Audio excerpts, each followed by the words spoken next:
Sir, जिस तरीके से राज ठाकरे आजकल योगी जी की तारीफ कर रहे हैं, कह रहे हैं कि उत्तर प्रदेश से स्पीकर ऐसे ही उतर गए, लेकिन जो महाराष्ट्र है यहाँ पे उतरने का नाम नहीं ले रहे। नहीं तो दोनों में, उत्तर प्रदेश में और महाराष्ट्र के शासन में जो अंतर है, देखिए राज ठाकरे की अपनी राजनीति हो सकती है, राज ठाकरे क्या चाहते हैं क्या करते हैं उससे मेरा मायने है नहीं है, लेकिन जो कुछ उन्होंने कहा है उसमें सच्चाई तो है ना।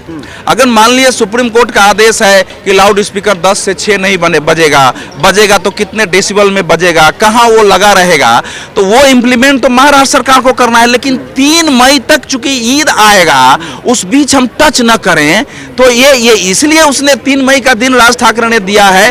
राज ठाकरे ने उत्तर प्रदेश से तुलना करके महाराष्ट्र को और देश भर के लोगों को बताया है कि असल में शासन में क्या अंतर होता है। जो लोग हिंदुत्व की बात करते हुए लंबे समय तक हिंदुत्व की बात करते रहे और आज शासन में है, उनके लिए हिंदुत्व मायने रखता है या झूठा वो सेकुलरवादी, सेकुलरिज्म भी नहीं है, या अपने को महाविकास अघाड़ी में बनाए रखने के लिए दूसरी पार्टियों की तरह वो मुस्लिम तुष्टीकरण कर रहे हैं, वो एक दिखाया है। क्योंकि उत्तर प्रदेश में लाउड स्पीकर हटा है, कहीं कोई हंगामा नहीं हुआ है, आज नमाज शांति से हो रही है, ईदगाह भी शांति से हो जाएगी। इसका मतलब अगर साहस के साथ आप कार्रवाई करते हैं मिला जुला के, तो ये ऐसा नहीं होगा। लेकिन शिवसेना की समस्या ये है कि शिवसेना अपने को अभी तक तो हिंदुत्व कहती रही है, अचानक सत्ता के लिए वो सेकुलर हो गई, तो अपने को हिंदुत्व भी दिखाना चाहती है, लेकिन उसको लगता है कि हमारे जिन लोगों के मैं साथ हूं, अगर सेकुलरिज्म पर सीमा से आगे मैं अपने को नहीं दिखाऊंगा तो हम पर विश्वास नहीं करेंगे। तो दोनों के बीच झूल गई है। इसीलिए राज ठाकरे की अपनी राजनीति हो सकती है, लेकिन जो कुछ उन्होंने कहा है उसका अर्थ इतना ही है कि शिवसेना जो हिंदुत्व का पुरोधा बन के उभरी थी, आज मुस्लिम तुष्टीकरण में है और मुसलमानों का ध्यान रखते हुए वो कार्रवाई नहीं कर रही है लाउड स्पीकरों के बीच, जिनके कारण लोगों को समस्याएं पैदा हो रही है। लेकिन सर, उद्धव ठाकरे तो कह रहे हैं कि हमें हिंदुत्व ना सिखाए, हम घंटा बजाने वाले हिंदू नहीं, हम गदाधारी वाले हिंदू हैं। सवाल तो यही है कि गदा भी कहाँ दिख रही है। गदाधारी हिंदू जो थे उन्होंने क्या है, धर्म रक्षा के लिए काम किया था। वहां किसी जो गदाधारी जिसका वो नाम कह रहे हैं, उस गदाधारी का चालीसा पढ़ने के लिए देश की एक सांसद ने और उसके पति विधायक ने कहा कि हम उनके घर के सामने आके पढ़ना चाहते हैं। हालांकि आजकल वहां रहते भी नहीं है, वो जिस जहां का नाम लिया वहां रहते नहीं है, दूसरी जगह रहते हैं, तो उसको तो उठा के जेल में बंद कर दिया। उस पर चलो 144 लागू कर देते, कस्टडी में भी ले सकते थे, उस पर राजद्रोह का मुकदमा लग गया। तो जो गदाधारी की प्रार्थना करना चाहता है, उस पर चाहता है, उस पर तो आपने राजद्रोह का मुकदमा किया। अब उसको कह रहे हैं कि जो उनके यहाँ एक और लाउड स्पीकर है, और वो कैसे हटाएंगे। उनके यहाँ एक और लाउड स्पीकर है, उनका नाम है संजय राउत, वो दिन रात बजते ही रहते हैं। महाराष्ट्र का बाकी तो अजान का लाउड स्पीकर है ही है, संजय राउत जो लाउड स्पीकर है वो लगातार बजते रहते हैं। अब वो कह रहे हैं कि नहीं, नवनीत राणा का तो वो लकड़वाला से संबंध था, वो तो अंडरवर्ल्ड से जुड़ा हुआ है। तस्वीरें सामने आ रही है, राजीव गांधी के साथ लकड़वाला की तस्वीर है, शरद पवार के साथ तक। कहने और कथनी में अंतर है। अगर वो गदाधारी के भक्त थे तो जब नवनीत राणा ने कहा, नवनीत राणा की भी अपनी पॉलिटिक्स होगी, लेकिन जब उसने कहा कि मैं पढ़ना चाहता हूं, उनको इनवाइट करना चाहिए था, आइए मैं भी आपके साथ बैठ के पढ़ लूंगा, तो ये तो भक्ति का मामला नहीं है। इसलिए कथनी और करनी में अंतर आता है।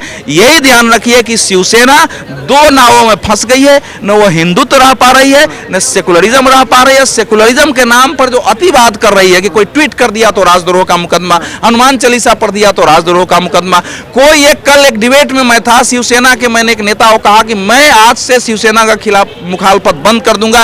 एक लाउड स्पीकर उतरते हुए वीडियो आप दिखा दीजिए, अभी तक एक वीडियो उतरते हुए नहीं आया है। अच्छा जी, संजय राउत की आप बात कर रहे हैं, वही संजय राउत कह रहे हैं अगर कोई शिवसेना के साथ छेड़छाड़ करेगा उसको 20 फुट जमीन में गड्ढे में दाब देंगे।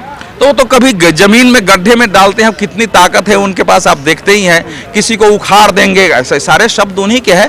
भारतीय राजनीति में इस प्रकार के शब्द बोलने वाले, इसलिए मैंने उनको लाउड स्पीकर कहा, जिसमें न किसी रिकॉर्ड की जरूरत है, न किसी टेप की जरूरत है, वो किसी दिशा में बोल सकते हैं। लेकिन उद्धव ठाकरे की नजर में वो गलत नहीं है। एक महिला को कह रहे हैं कि मैं गाड़ दूंगा, तो गाड़ तो आपने तो अंदर कर दिया है ना। लेकिन आप समझिए कि संजय राउत पर कितने जघन्य आरोप हैं। उनका उनका एक पार्टनर है जिनके साथ बैंक से डीलिंग होती है, और वो जो बैंक है आप जानते हैं वो बड़े घोटाला वाला बैंक है। आप HIDL के साथ जो जो जो 4200 का घोटाला चल रहा है, उससे उस बैंक में करोड़ों रुपए लोगों के बचे हुए हैं। इनकी पत्नी जो है वो उसकी पत्नी के पार्टनर है, इनकी बेटियां उसके रिश्तेदार की पार्टनर है, और सब पर भ्रष्टाचार के आरोप लगे हुए हैं। तो एक व्यक्ति जिस पर इतने भ्रष्टाचार का आरोप है, जो यही नहीं जानता है कि उद्धव ठाकरे का हम बचाव कर रहे हैं या शरद पवार का बचाव कर रहे हैं, हम किसके साथ इस समय है, उसकी बात पर क्या टिप्पणी कर सकते हैं। जिस तरीके से कोर्ट ने भी राजद्रोह को सही माना है, सवाल ये बनता है कि ये एक धर्म पर लागू होगा या दोनों पे लागू होगा, क्योंकि कोर्ट भी कहता है कि आप पब्लिक पैलेस में किसी की प्रॉपर्टी पे ऐसा नहीं कर सकते। कोर्ट ने राजद्रोह को सही नहीं माना है। कोर्ट की एक भी टिप्पणी राजद्रोह से नहीं है। कोर्ट की टिप्पणी थी कि पब्लिक प्लेस पर नहीं कर सकते हैं। कोर्ट ने राजद्रोह पर कुछ भी नहीं कहा है। राजद्रोह एक कोर्ट ने केवल उनकी जमानत स्वीकार नहीं की है, लेकिन साथ ही साथ आपको पता होना चाहिए कि 124 से जिस पर लग जाता है उसको बाकायदा पुलिस कस्टडी मिलती है, उससे पूछताछ करो।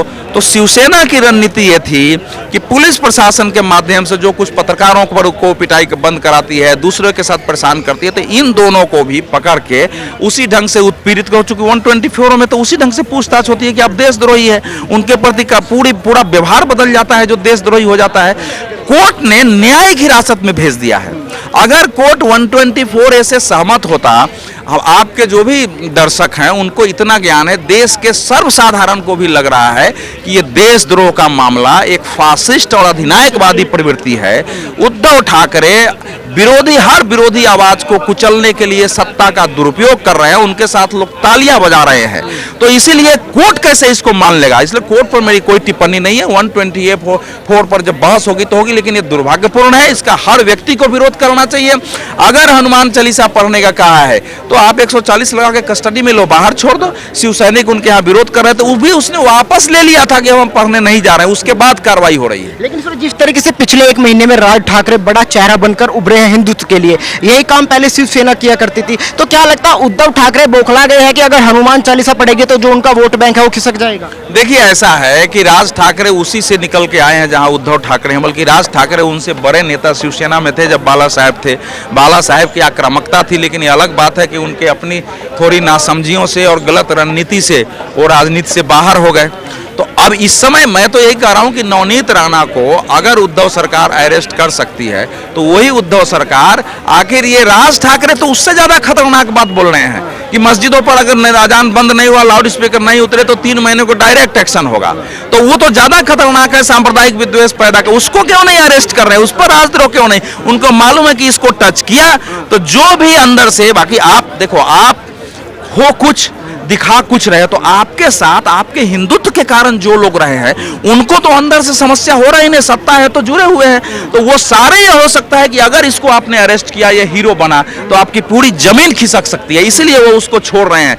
मैं कह रहा हूं कि अगर उनमें हिम्मत है तो नवनीत राणा से ज्यादा आक्रामक, ज्यादा खतरनाक बयान राज ठाकरे का है, उसको अरेस्ट करें, उनके विरुद्ध कार्रवाई करें। अच्छा, अगली सवाल, वो कह रहे हैं कि राज ठाकरे इस समय बीजेपी का भोंपू बजा रहे हैं, जैसे ओवैसी काम करते हैं वही काम राज ठाकरे कर रहे हैं।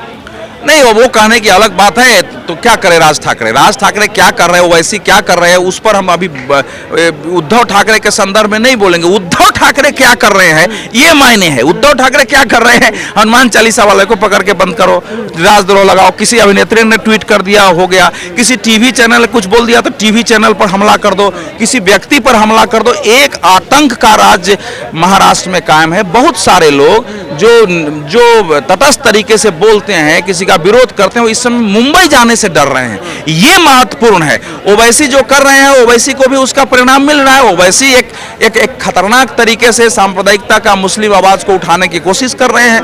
अब वो एक खतरनाक पक्ष है, लेकिन शिवसेना को ये तो जवाब देना चाहिए उद्धव ठाकरे। आज तक जो कुछ आप करते रहे हिंदुत्व के नाम पर, जो मुसलमानों के बारे में बोलते रहे, जो मस्जिदों के बारे में बोलते रहे, वो गलत था या आज जो आप कर रहे हैं वो गलत है? एक स्पष्टीकरण तो देना चाहिए ना। उद्धव ठाकरे तो कह रहे हैं ना कि बाला साहब वाली शिवसेना है, झुकेगी नहीं। नहीं, बाला साहब की शिवसेना ऐसी थी बाला साहब तो मस्जिदों के बारे में क्या बोलते थे, दिलीप कुमार के बारे में क्या बोलते थे, सबको पता है कि दिलीप कुमार यहाँ कुछ बोलता है और दुबई में जाकर के कुछ बोलता है। पाकिस्तान के बारे में वो क्या बोलते थे आपको सब पता है। राम जन्मभूमि के बारे में वो क्या बोलते थे, अजानों के बारे में वो क्या बोलते थे, आपको सब पता है। तो बाला साहब ठाकरे में असल में अगर बाला साहब ठाकरे के विचारों के किसी ने हत्या की है, रौंदा है, उनके साथ सबसे बड़ा विश्वासघात किया है मेरी दृष्टि में, तो मैं मानता हूं कि वो उद्धव ठाकरे हैं। अब आज वो कोई भी तर्क दे दें।